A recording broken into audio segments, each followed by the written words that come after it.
the right idea at this time in the world, not just because of it being a silver lining to the COVID cloud, to be able to be virtual, but because we're walking lighter on the planet, not having to drive or fly, and still connecting and sharing, hopefully, empowering, inspiring, informative information with you. And certainly the joy of connecting is really what it's all about. So today on my live read, I want to thank the Minnesota State Arts Board for awarding me a grant to do these live reads. I really appreciate that and this supportive community and how much people help each other here and appreciate the arts and how much creativity is here, which is why my son and I have chosen it for our home. And we are so grateful that we have, and the appreciation and support we've gotten just emotionally, spiritually, economically, all of it. Thank you, thank you, thank you. And to each and every one of you who has tuned in. And please, please help me and Bodhi to share these with your friends and associates, anyone you think that would appreciate it. It's all about sharing our creative inspiration, what gives us joy. Everybody that knows me knows I'm all about creativity. I like to say art saved my ass. I got through some really difficult stuff by using my creativity to find a safe place in creative reverie, and nature, my muse, inspired me and is my teacher, and it's a way I feel I can give back to the natural world that's our home, we all share, and it's all about living in respect for nature and one another, and appreciating all the diversity in humanity and in nature, and trying to live in a harmonious way with it. So that's why I love these live reads. I actually was hoping to do something like this before we are all sharing this global pandemic, but long before that, I thought this was the way to go to reach people around the world while walking as lightly on the earth and contributing as little to climate change, which is a reality that we're all living with, and let's all do our part. Every one of us matters to whatever we can do to walk lighter on the earth. I haven't been in a store or in an automobile, any form of transportation other than on my feet or my roller skates in 3 years now, and I'm happy. And I've learned a lot about how little I need to stay inspired. I do need to connect with you. That is the joy of human connection, but it doesn't have to be in person for me to feel that loving, nurturing sense of connection that we all need. And I'm glad to learn that, and how much there is around me to work with to keep my creative enthusiasm and the joy of creating and the healing of expressing emotions through creativity that stimulates our immune system, any emotion expressed. So besides the joy of just creating, having fun, sharing our aesthetic and our ideas with the world, the healing principles, the problem-solving applications of creativity, so I'm all about it. So today, the story I'm going to share is about my mother, who gave me this that she got in a used store when I was 16 years old. And I'm very grateful that I can still zip it, but it is tighter than it was when I was 16. And anyway, it's velvet, not an animal hide, just in case you can't tell on this live stream. And my mother was a artist, besides well, an enlightened person, the kindest, most creative person. And I'm going to show you something that is going to give you an idea of who she was. Let me grab this.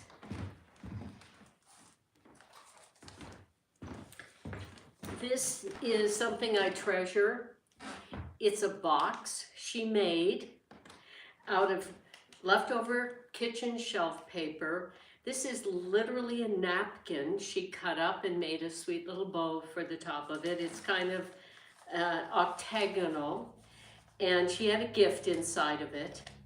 And what I have inside of it that I've saved all these years are these bows she made. So her resourcefulness, her use whatever was around. She made these beautiful bows,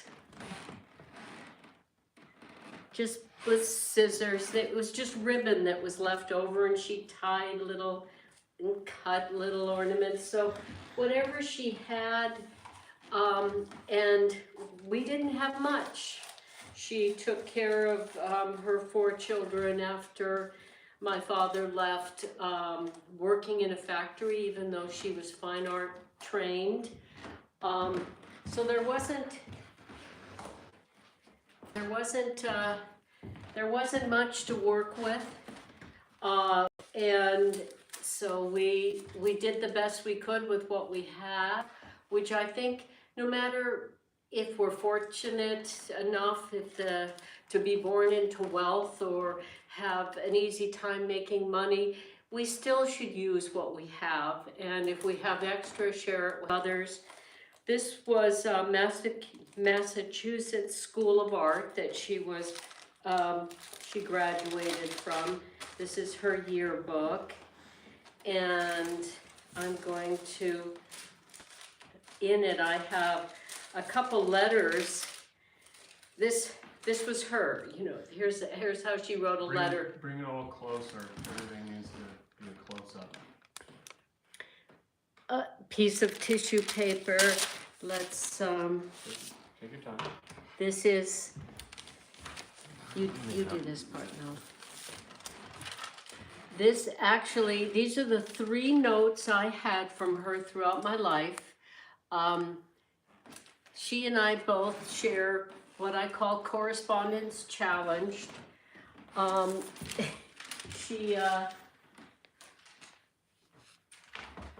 This is her.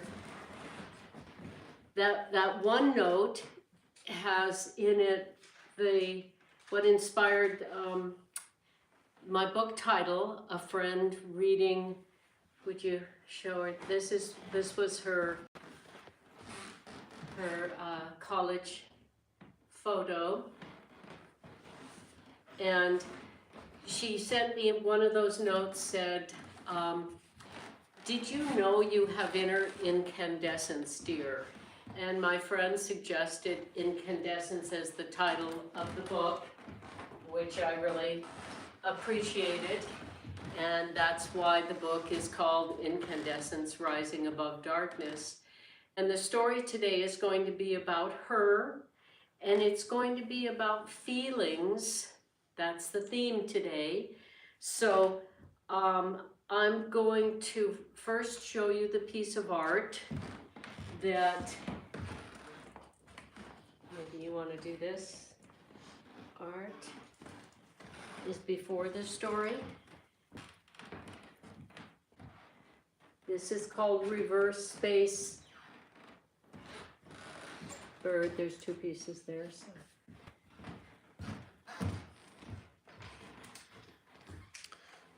These are prints of these, just like this. This is a 13 by 19 print that we do here in our home studio on museum quality archival paper with museum quality archival pigment inks.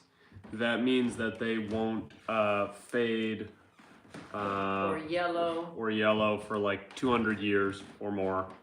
This is done. So they'll last lifetimes. And we print them here on our G-Clay printer, which just means fine art inkjet printer, high quality. And you can get these on clarecooley.com/shop. The web store that Bodie made for me. Thank you, Bodie.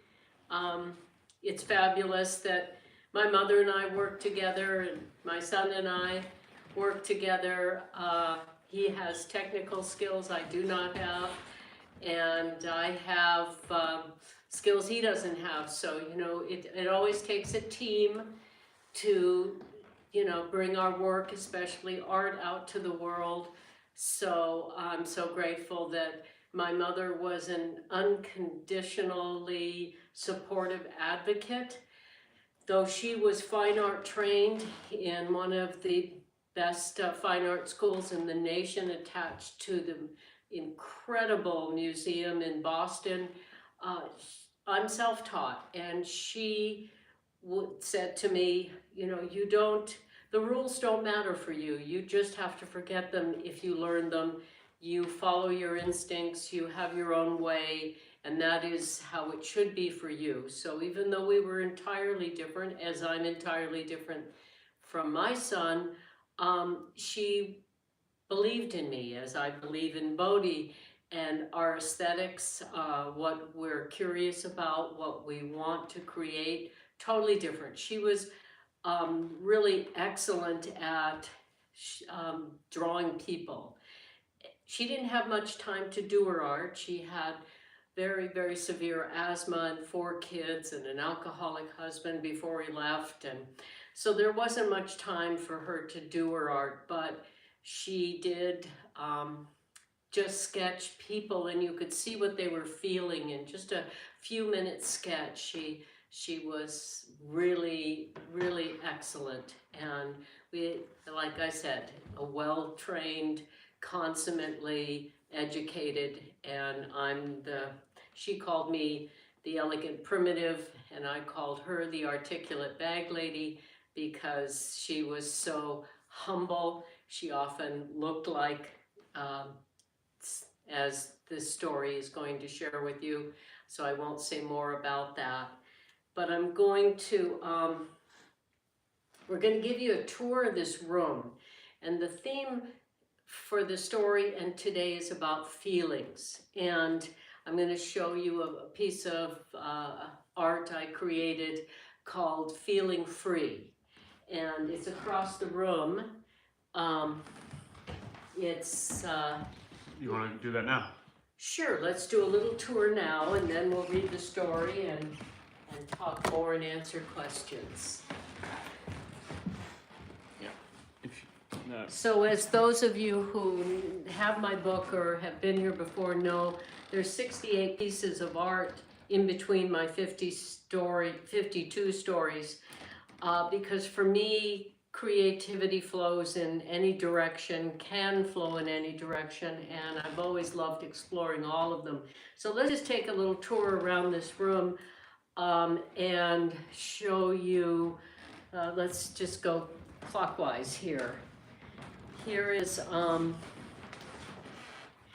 my fine art cabinet that has all of my, you know, original art in it, which, oh, look at this. There, one of my first drawings ever. Hold it back a bit. There's 3 cameras. There you go.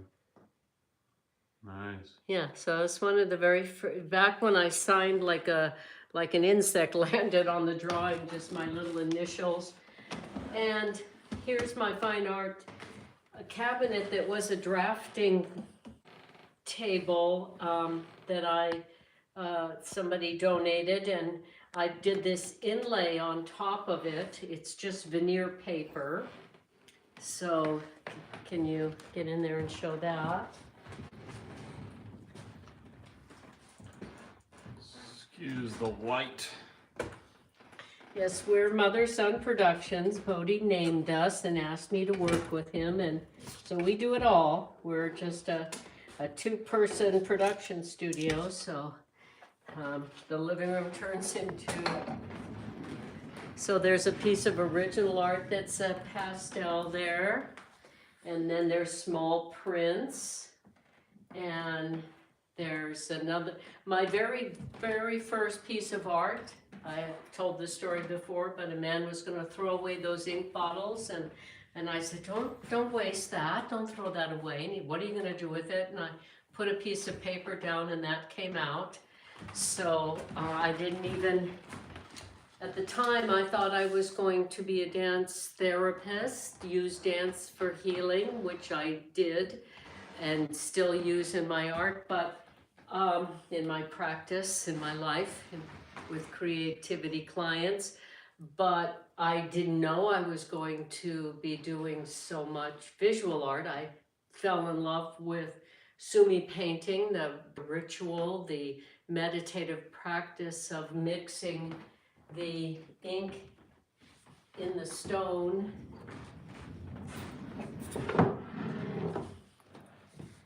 I love that. You put some water in here and you make your own ink. So that was my first, I thought of it as a meditation, but I fell in love with using the brush. That ring light keeps going off. But here's the true entertainment cabinet, our own imagination. Full of tools and materials.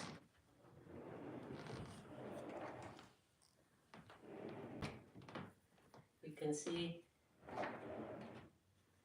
okay, and instruments, book designing, stationery designing, carving, painting, etching, drawing, tools, embossing tools, ink, watercolor, pastels, pens, pencils, and here's some of the prints we make here in the medium size. Here's the small size, the Japanese Cranes Mating Dance series out in the window here. And portfolio, so that's hard to see, but I have a raku bowl that is filled with snake skins and an ostrich egg. I just think it's a lovely, here's beach glass used for a, There's the ostrich egg. there we go. And here's beach glass used for that. Tabletop shelf over the radiator. Here's my oracle tower. This has the oldest oracle I've yet discovered, ancient Chinese, and there's the I Ching and Druid cards and Tarot and all kinds of oracles in each one of these books. There's even, I don't like to waste anything, so there's one of these books is filled with fortune cookie formulas. So you can pick which book and then take an oracle out. And I've discovered over the years, I don't do it very often, but every time I do,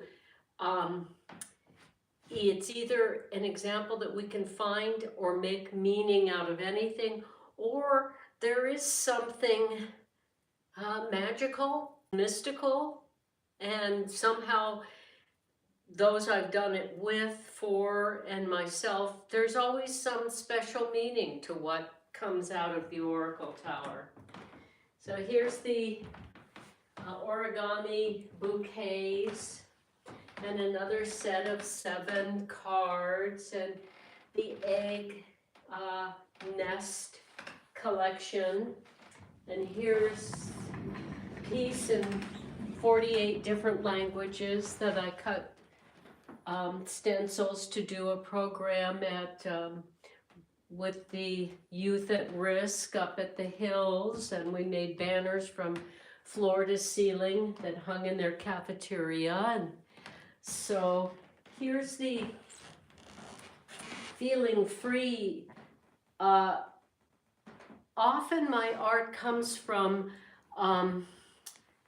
a desire to explore or communicate something, and this was about how feelings have been given a bad reputation, as if that's not good to be. I've had many people say, you know, you're too emotional, you feel too much, you shouldn't feel so much, you're too sensitive.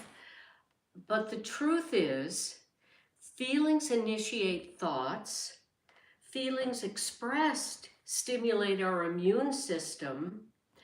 Thoughts are what makes us smart. Our immune system is what keeps us healthy. So how is it that feelings got this terrible reputation? And it's because people are afraid of them.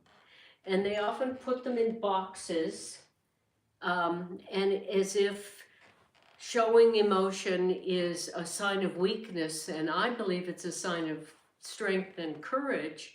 And so let the feelings out of the boxes and let them feel free to. And these little flags at the top have all these different feelings, so many, from compassionate to apathetic to fearful to courageous to transformative to, you know, there's every single little flag has a feeling, kind of a light and dark on each side. And this can also be used as kind of an oracle, like I'll just pick one at random and see what it says. Emboldened. That's what these live reads are doing for me. I'm actually a friendly recluse. I actually am an introvert. I'm a contemplative who spent most of my life in creative reverie. So to get in front of a camera and talk about real stuff that is meaningful to me, read my memoir live. Honestly, I don't think I would have done it had I not gotten a grant to do it. And so then I have to honor that I was given this grant by doing it, but it is very healing, and I'm very, very grateful that it's happened, and it's happening. And I think the world would be better if we all shared our stories, our perspective, what we've learned from what we've gone through, our vulnerability, our insights, our knowledge. The more diverse any ecosystem, including humanity, the healthier it is. So me sharing what is my vulnerability, my truth, my perspective, is hopefully encouraging you and others and your friends and loved ones and associates to share their unique perspective, their unique gifts with the world. The world needs everyone to step up and be part of the solutions, not just the problems. And I feel we can solve these major issues in the world working together, using our creativity. So let's enjoy being creative and access our imaginations. Here's more original art. I do all the framing. This frame design is my own design, and this raccoon plate I carved and did the glaze, and here's a vase I etched and rubbed gold in the feathers, and here's creek pebbles that are used in that I separated from the beach glass, the light and dark. Here's another small print. Here's my book of cranes, which is printed on both sides. So there's in the middle there's 2 books up there, one showing each side. Here are more small prints. Let me come around. Medium prints. And these are my imprints. They were created in my last home by T-Lautrec printing, fine art printers, the only ones that are prints that were done by other than Bodhi, who's makes our limited edition museum quality prints in that room. Here's a screen that I painted. I won't try to move it while we're live. And here's the 15 species of cranes in that screen.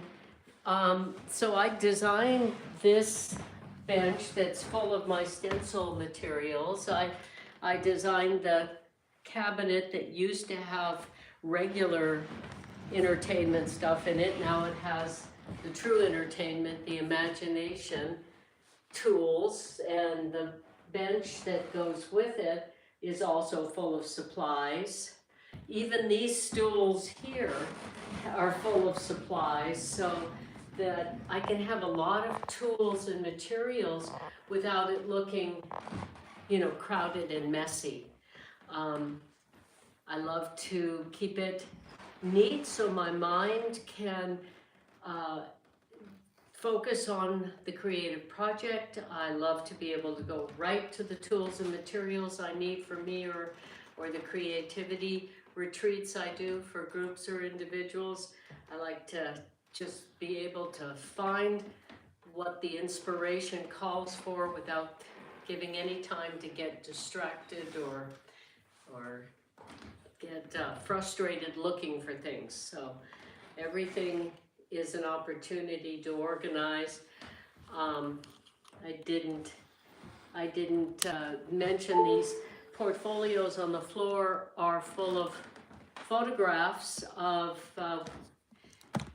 when I modeled for a couple different women photographers, and so there's a lot of different kinds of creativity in here, and I love to just make whatever I need or want and not worry about whether it's the best,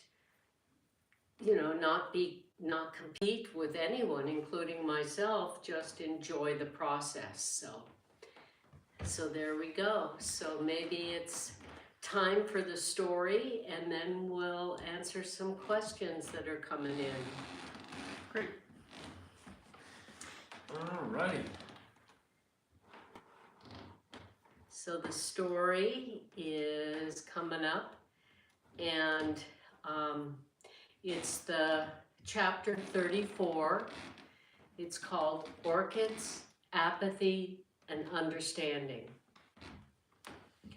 As my mother passed by my floral arrangement, she curled 2 long, dangling blades of grass back up through the orchid stems, transforming their awkward shape into an elegant form. She was an aesthetic alchemist with a gift for turning the ordinary into the extraordinary. She had an eye for detail while being able to keep the whole picture in mind, pointing out things to look at but not telling me what to see was her clever way of guiding me to expand my perceptive abilities. While her lack of vanity allowed her to not notice or be concerned about her own appearance, from across the room she could call me over to remove an inch-long beige thread from my beige skirt. She would insist on hemming my dress to correct the slightest asymmetry, while her own used store clothing was usually mismatched.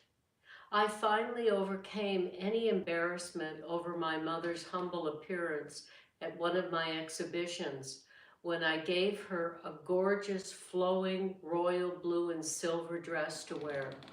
Wanting to keep it perfect before the opening, she put a stained blouse over the dress to protect it while she ate. While I was talking to Josephine Landor, the artist wife of the founder of a globally successful corporate design company, I waved my mother over to meet my new friend. As we spoke, my eyes dropped to the dirty blouse she had forgotten to take off. When Josephine looked away, my mother said, "Oh, I'm so sorry, dear. I'll go take it off now." "No, you are beautiful just the way you are. Don't go anywhere." Finally, I could see how exquisite my mother was beyond my own vanity and her complete lack of it. From that moment on, her disregard for the superficial served as a test of the depth of others. I weeded out those who were bothered by my mother's appearance. Those like Josephine who remember her as elegant turned out to be the dearest of friends. My mother was many wonderful things, including a sincerity meter. Those who saw the qualities of her heart beyond her lack of attention to her exterior turned out to be internally exquisite themselves. Whenever a friend did not ask her to join us, I knew they were not deep enough to be lasting friends. Once, just as I was arriving late to meet my mother for lunch on Haight Street in San Francisco, she was being escorted out of the cafe by two men, one under each arm. They were about to set her on the sidewalk as I ran up yelling, "That's my mother, what are you doing?" They froze as I approached, and I took her to the closest chair. She pointed to her throat because she was choking and could not speak.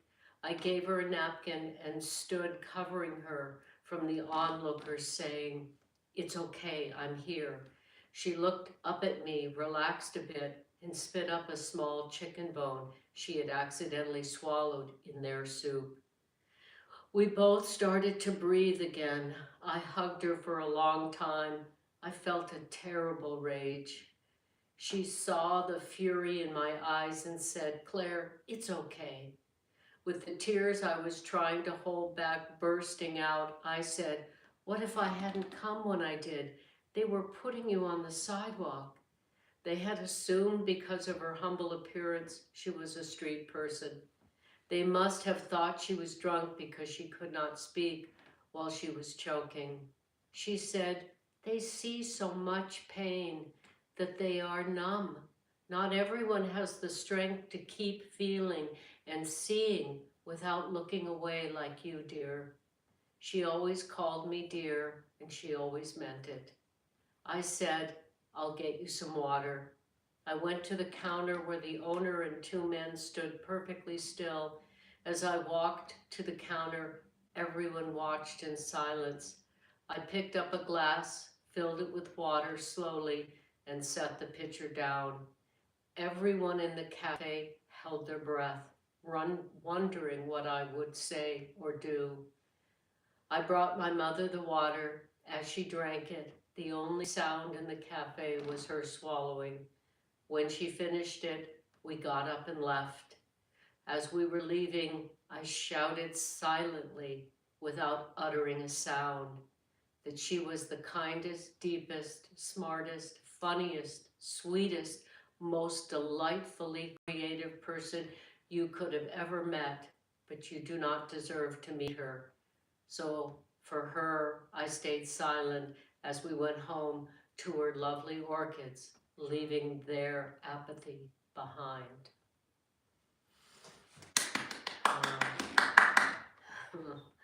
Wow, let me show you the art after that story.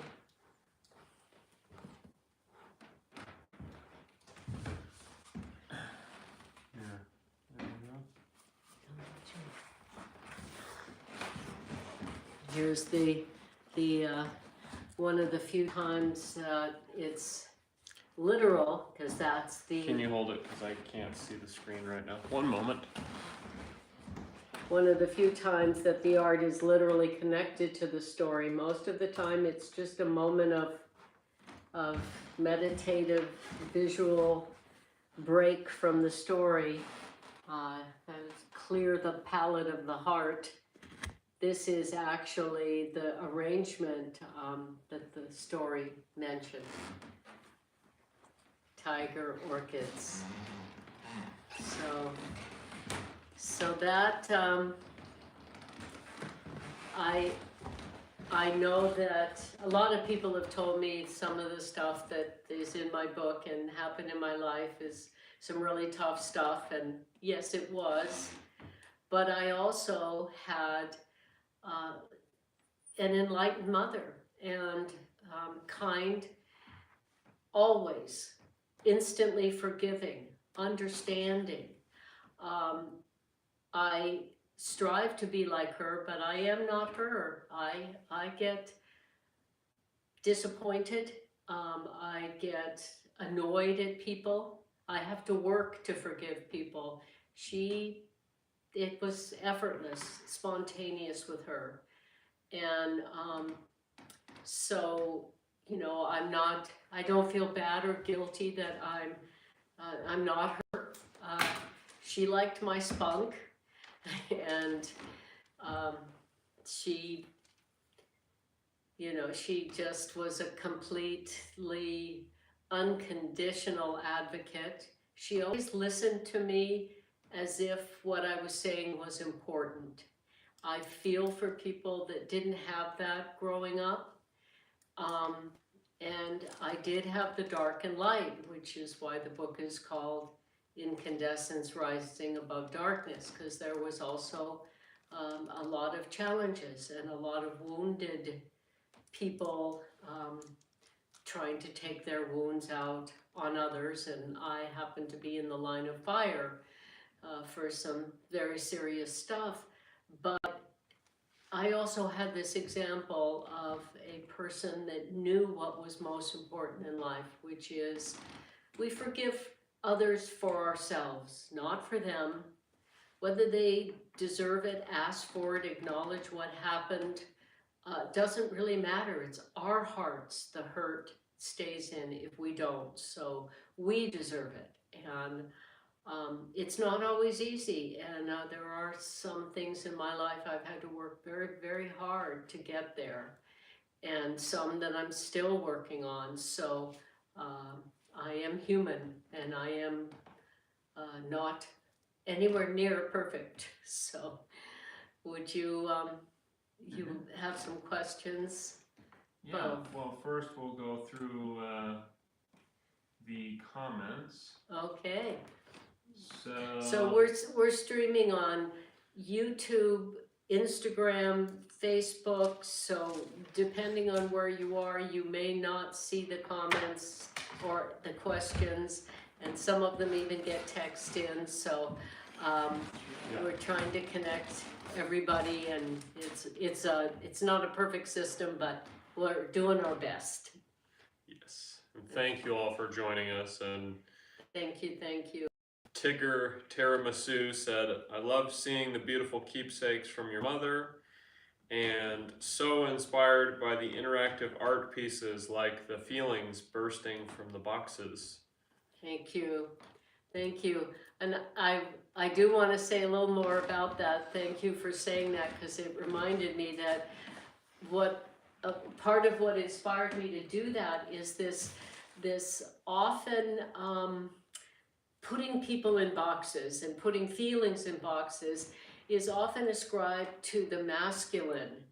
And we're all both masculine and feminine. We're not one or the other. We may identify as female or male and be in our, biology, but as is becoming more and more obvious, we're all a combination. I've had people tell me I look like a woman but think like a man, and I'm like, what does that mean? You mean I speak up? I say what I want to without waiting for permission. What does that even mean? So let us not define ourselves or each other. Let us strive to be wholer. And there are times putting feelings in a box, especially in the nothing box, the meditation box, is very constructive. And we have to detach from being overpowered, overwhelmed by feelings. Let them empower us, not overpower us.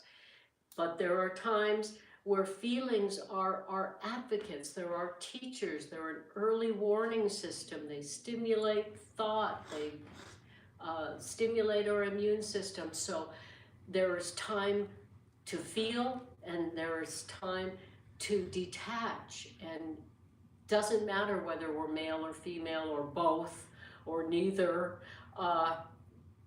We all have the capacity to feel and to detach when is necessary.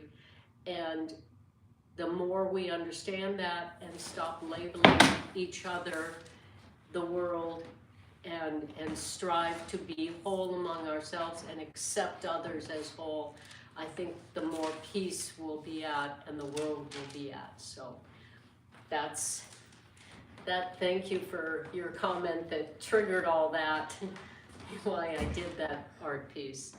Okay. So Sue Spencer said, beautiful artwork, and you make beauty out of everything.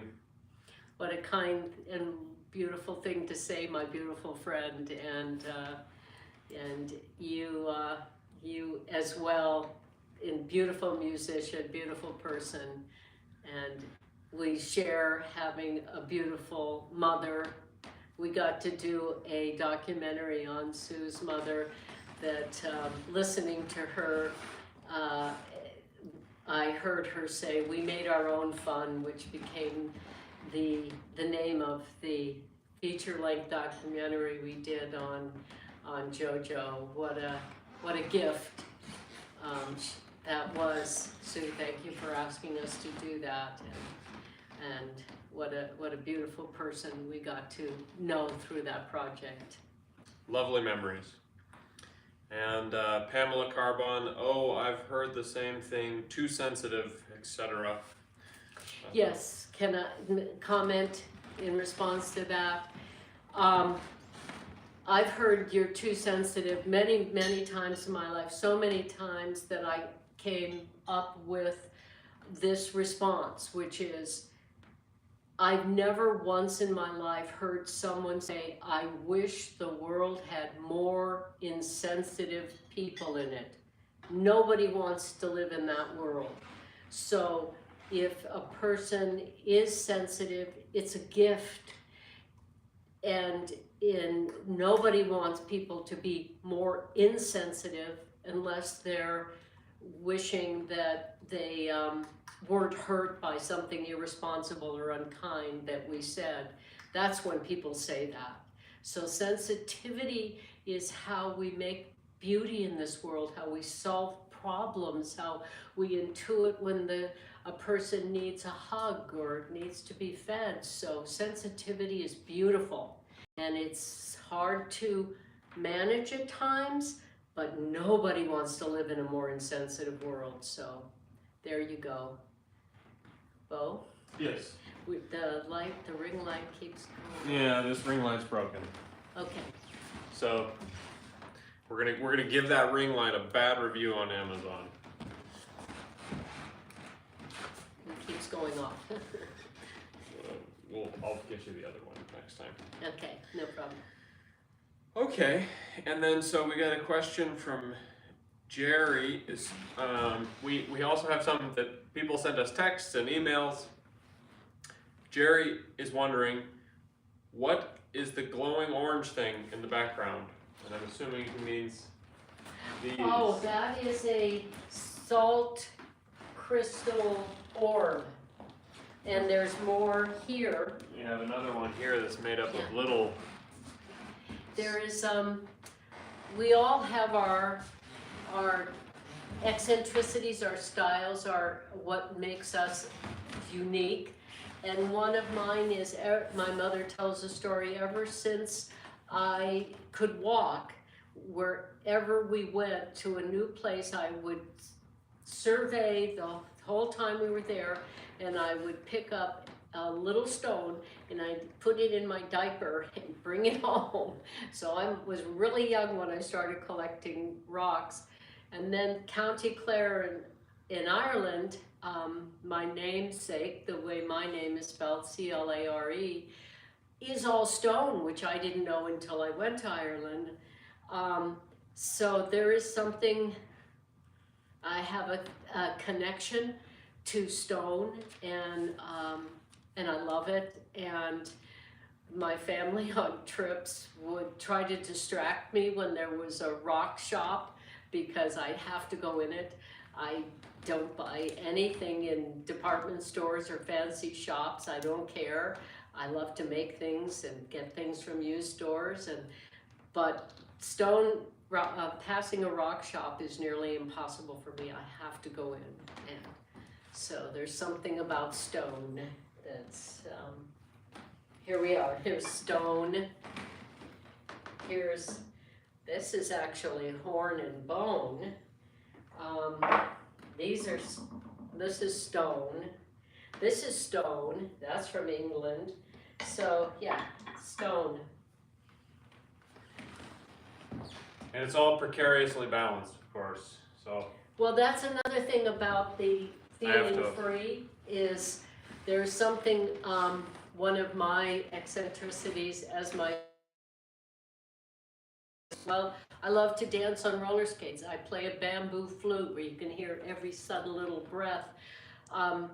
Yeah, the balance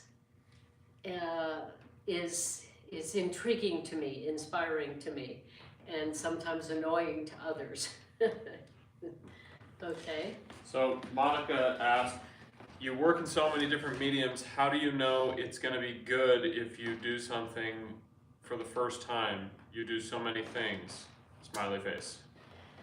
Well, I had a man who will go unnamed because I don't have something favorable to say about him, walk up to me and say, you've done so many different things, you must know what it's like to fail. And I said, I never fail because I learn from everything I do. And I don't judge it as good or bad. I congratulate myself for trying. And that's how, I'm my own student. I'm my own little girl. I'm the teacher. I'm the advocate, the coach. And that's what I try to do for all ages who come to me for creativity coaching, is be an advocate of their courage to try. And if you learn from it, it's wonderful. And there are things that are nothing like what I thought they were going to be, but sometimes they're better. And sometimes they're just totally different, and it takes me a while to even appreciate it. But doing it, being in the creative flow, is a beautiful, joyous place to be. So that's good enough.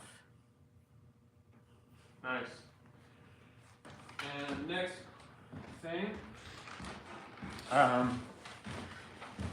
F. Martin said, show us the oracle thing you were talking about. The Leaning Tower of Oracles. Okay, so Bodhi's going to have to move this over, but I'm going to pick one, and we'll do one at random. All right, I'll come on over. You don't have to come too close. I can bring it there. Too late. Here we go. Okay, so let's go for those are the hardest ones to share. So I'm going to go further and find the. I'm going to find one that's easy to share in this format, which is right here, a fortune cookie. As you can see, I've saved them pretty much all of my life. So, you want to read this one? Sure.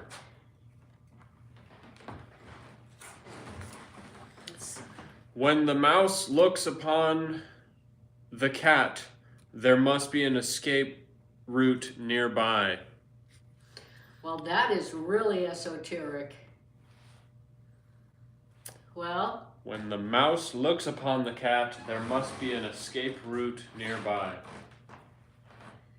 so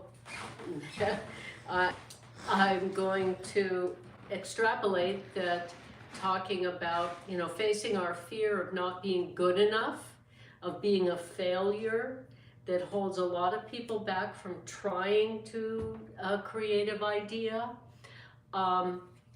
is, the cat. The fear is the cat. The mouse is the courage to create. And if we have an escape route, which is if we learn from everything we do, no harm can come, no judgment of it being good enough. So that was really an esoteric challenge to figure out what that had to do with this moment, but perhaps that was good enough. So then Terry wrote, you said that you do your art printing at home. How does that work? Do you have to take pictures ... of your art? ? Yes. The first step is to do the art. The second step is you cannot make a better print than the photograph of the art. So photographing the art requires all of these lights and a very precise, even lighting, perfect. And now with digital cameras, you can go into the computer, especially when you have the skill that Bodhi has, and look at the original and look at the computer rendition of that and make them match. And then you have to input that into the printing software and do tests until the print comes out to match the original. But when you have the original, you get to do that. And sometimes some of them are challenging to get the photograph on the computer and the print to all match the original. But when you're the artist and your son is the technician, you get to do that. So we had to experiment with inks that come all the way from Germany to get the paper. There's a lot of technical learning and trial and error experimentation to get great prints. And then we put them in archival sleeves. Even the backing is acid free, so that once we make a perfect print, they can't be damaged by the glassine not being acid free or the backing. So we take great care to make the prints as good as we can. And because we do it all ourselves, we can offer them at a reasonable price, because one of my delights in life is believing art is for everyone. And I grew up very, very poor. When the school sent me to a psychiatrist because I wasn't going to school, when they discovered that at 14, the psychiatrist asked, why don't you wear shoes? Well, I didn't have any. So there you go, that's pretty poor. But I've always loved nice things, so that I thought, well, make them. You don't have to buy them if you make them. And if you're an artist and you make most of what you need or a lot of what you need, you have more time to be an artist, because you don't have to spend money on things that you would buy if you made it. So ClareCooley.com/shop, and these are the large size, 13 by 19, and there are 2 other sizes smaller than this. yes, and that's that. Yeah, we offer that largest size, the medium size you saw in the room, and the small size. And if people want larger than that, we have to order them from another company, because we don't have, our printer does not go larger than that. So I think the last question in wrapping up is, Jen asked, how do you get your ideas? let's move that back, and Moving back. Ideas are everywhere. And if you watch young children, and I taught every grade level my own curriculum, Dancing into the Arts, where we would draw to music and we would dance a poem and then we tell a story about the dance. Just mix it all up, always experimenting, always trying things. And first graders, second graders, no problem. Starting in third grade and every year it seemed to increase what I call perceptual rigidity. People thinking like little girls would say, oh, girls don't do that, or little boys don't do that, at about third grade. And by the time they got to university level, where I also taught, some people were so used to being criticized and judged and assessed that they really locked down their flow. And so, but if you look at little kids, they never run out of ideas of what to play. You can give them a simple little thing and they figure out a game with it. And why is that? Well, because they're not afraid of being judged or ridiculed. And of course, we all have heard critical feedback in our lives. And so that can take our tender spirits and our vulnerability and really make us afraid and timid, and so we stop hearing the ideas and we stop getting the urges to create. But if we just let all that go and create a safe place to have ideas and to explore them, we will nurture that and they will increase and they will flow more easily. And it's very important to not let people that have hidden agendas, jealousy, cruelty, there's a lot of that in the world. And so it's very important to create a space to create in that we're safe and only share with what I call sacred witnesses that encourage your creativity, that don't judge you, that don't, damage your creative spirit. So I was very lucky to have the mother I had, and there's always somebody in your life, and maybe you have to work to find them, and maybe you have to let go of a lot of people that would hold you back or put you down or judge you, compete with you, before you find a person or a few people that encourage you. And meanwhile, be your own advocate. You get to be happy. You get to play and create because it's joyous, it's healing, it's, art makes us smart. So, so go for it. Find a safe place and experiment. See what makes you happy. See what's fun to explore. So before we get to this, Tigger Tiramisu said super important message, and thank you. Lisa Fitzpatrick put a butterfly emoji. Thank you. Butterfly, Mariposa. That means transformation.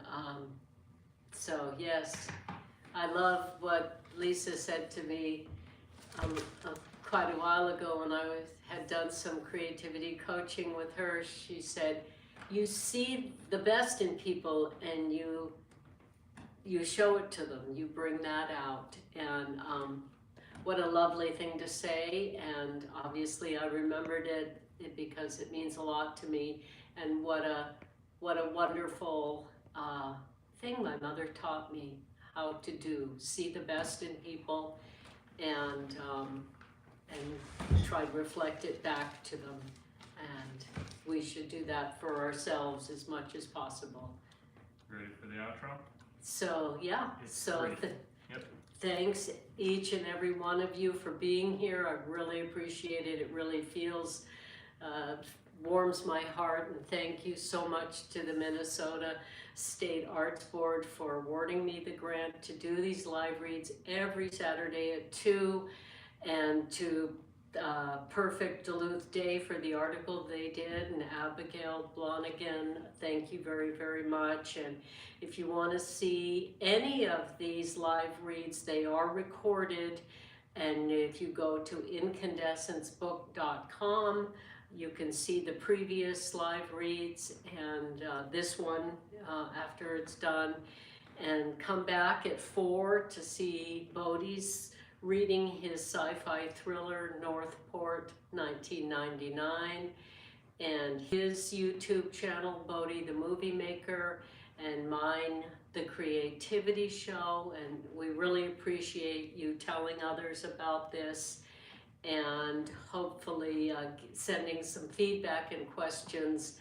And we really appreciate you being here, and see you next Saturday at 2. And meanwhile, stay curious and stay creative. Thanks. Alrighty, bye. Wait. Ending Facebook. Ending YouTube. Goodbye, YouTube. We're still shutting down.